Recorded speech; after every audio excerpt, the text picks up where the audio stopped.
Ladies and gentlemen, Easy Aces.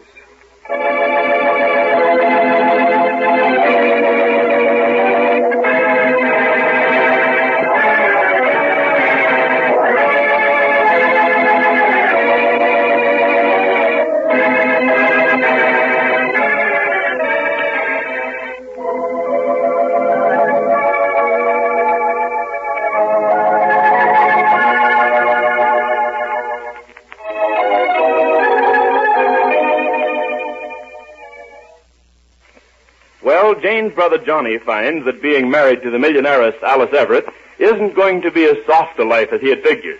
His wealthy father-in-law and wife expect him to take a job. So does Mr. Race, who almost came to blows with him last night. This episode takes place the following afternoon and is in 3 alternating scenes. Mr. Race's office, the Everett mansion, and the office where Jane's friend Marge works. But first to Mr. Race's office, where we find Mr. Everett just entering. Listen.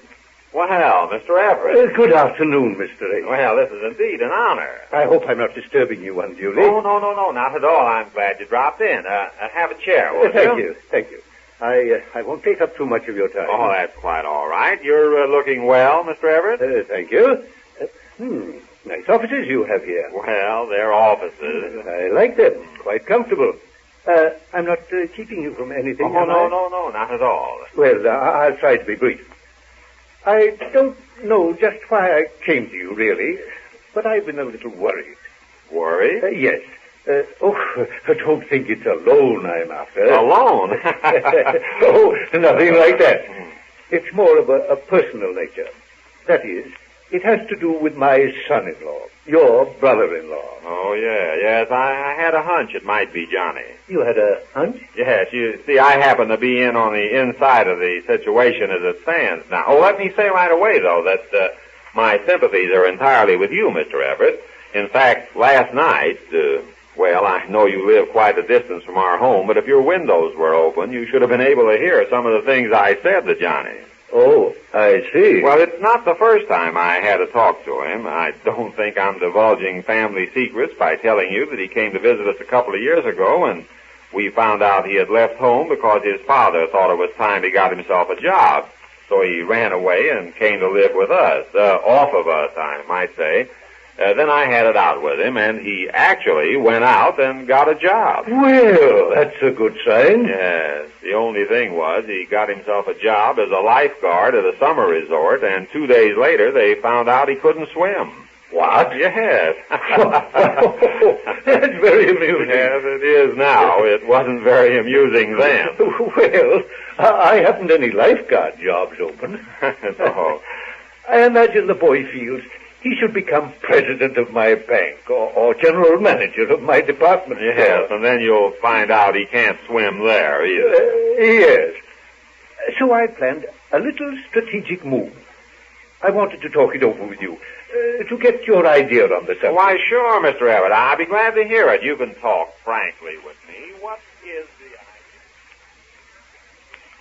Oh, hello, Alice. Why, Jane, I didn't expect you over. Are you surprised to see me? Well, surprised, yes, but always glad to see you. Won't you sit down? Oh, thanks. It's getting awfully warm out. Yes, but I think you'll find it quite comfortable in here. Won't you let me ring for something to drink? Oh, no, thank you. Well, some lemonade Oh, or... no, thank you. I'm only going to stay a few minutes. I came over to talk to you about the job. About the job? Yes, about the job. Oh, I mean about Johnny and the job you want him to take. Oh, I see, and you don't want him to take. Is that it? Me? Oh, yes, I think he ought to take a job. Well, I'm glad of that. Oh, sure. I wouldn't want to do anything you didn't approve of. Oh, sure. I'm so glad to know you feel your brother won't be hurt working a little bit. Oh, sure. Well, we're agreed then. That's comforting. Yes, isn't it? It's awfully comfortable in here. Well, about the job. Johnny was over to our house last night, and he and Mr. Ace had a long talk about it. Really? Uh-huh. And Mr. Ace thinks he ought to go to work, too. Well, it's so nice to know you're all with me in this crisis. There's nothing like having the family wash out on the line for everyone to see. I didn't notice it. What? You can't see it from where I came in. You can't? Oh, well, you were saying, go on, please, Jane. Oh, about the job. Well, I thought about it all night. I didn't sleep a wink. I kept thinking about Johnny and everything he had done since he was a little boy. You know how you do when it's dark and quiet, and it was awfully dark, and was pretty quiet, too, when Mr. Ace wasn't snoring. Oh, he doesn't snore all the time, mostly when he's asleep. I mean, when he sleeps real hard, and last night had to be the night. I believe it was the first night he snored. Please, Jane, shall we go on? What? You were saying. Oh, yes. Well, I thought about Johnny and everything he had done. I mean, up until he married you. And I finally had to decide that this was the best thing he had ever done. Well, thanks. Oh, not that he hadn't gone with other girls before, but most of them were just a fancy passing, you know. Well, I've always said that a wife ought to take the bitter with the better. Then I got to thinking, that is, last night when I couldn't sleep, I got to thinking, how about a husband? Shouldn't he take the bitter with the better? And I decided he should. When he first married you and he didn't go to work, he took the better, didn't he? Well, now that you and your father want him to go to work, I think he ought to take the bitter. You see how it all comes out? I do not. I don't know well, wait. Then I thought of a marvelous idea about him going to work. Well, what is it? Well, I'm coming to it. The way he told us, he wants to get a big job right away. But Mr. Everett thinks he ought to start with a small job, doesn't he? Well, don't you think that Father knows best? Don't you think it would be better for him to start at, say, $50 a week and work his way up to several hundred? Well, Johnny likes the other way, I guess. You know, starting at several hundred and working his way down to 50. What? But here's what I thought of. I think this will be just the thing, because Johnny's a little ashamed to take just any kind of a job, and I think if he does like I figured out, everybody will be happy. Well, come in, Johnny. I'm expecting you. Gee, nice offices.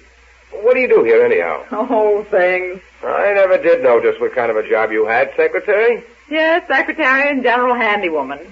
But let's not talk about me. How about you?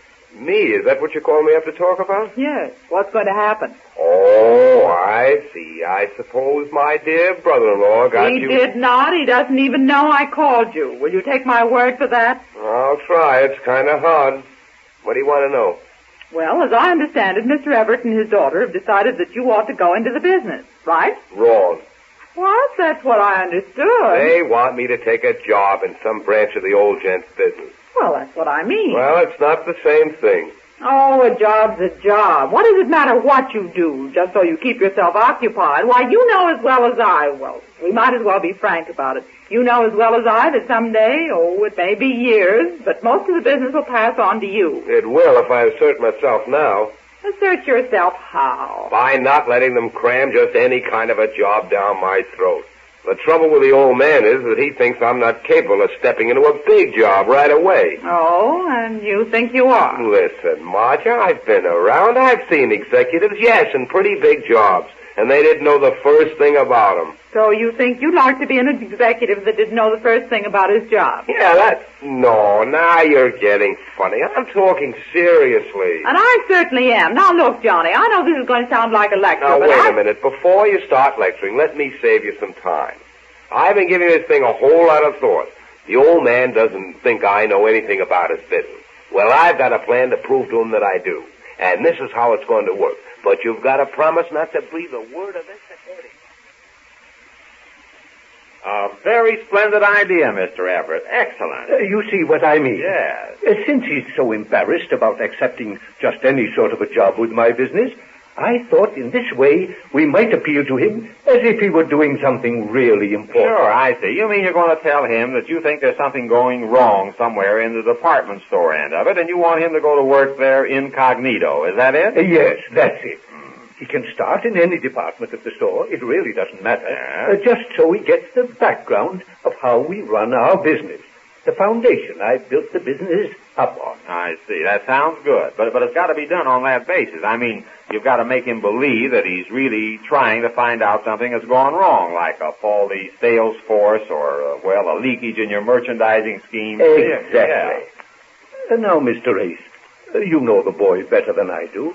I came to you to find out your reaction to a scheme of that nature. Well, I think it's swell. Do you think he'll respond to it? Respond to it? Well, he'll think he's the biggest shot in the city. Of course, you've got to put it on pretty thick. I beg your pardon? Well, I mean, you'll have to be pretty convincing that you need him there incognito. Oh, of course. He takes a job there under an assumed name. No one must know his connection with me. That's it. Strictly undercover.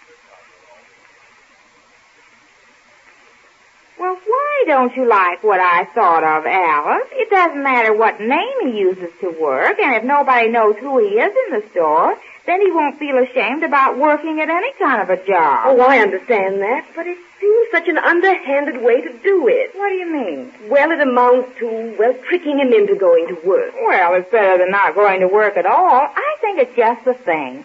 And you can tell your father to be sure to promise Johnny that nobody will know he's working there. Not even you. Not even me. Nobody. Then he won't feel ashamed about it. I think it's the best idea I thought of in a long time. But how will it be possible for me not to know he's working there? Oh, you'll know, really, but you won't let Johnny know you know. And he won't think I know. I haven't even said a word about this to Mr. Ace. Going to work incognito. No, under another name. Oh, you're getting it all wrong. I better explain it again. No, you don't have to. I understand it. Perhaps it will be for the best, and even if it is tricking him into it, he'll probably thank me for it someday when I tell him. Oh, but don't tell him now. Remember, dumb's the word. Yes, I'll remember. Then you'll do it? Yes, I will. I'll talk it over with Father.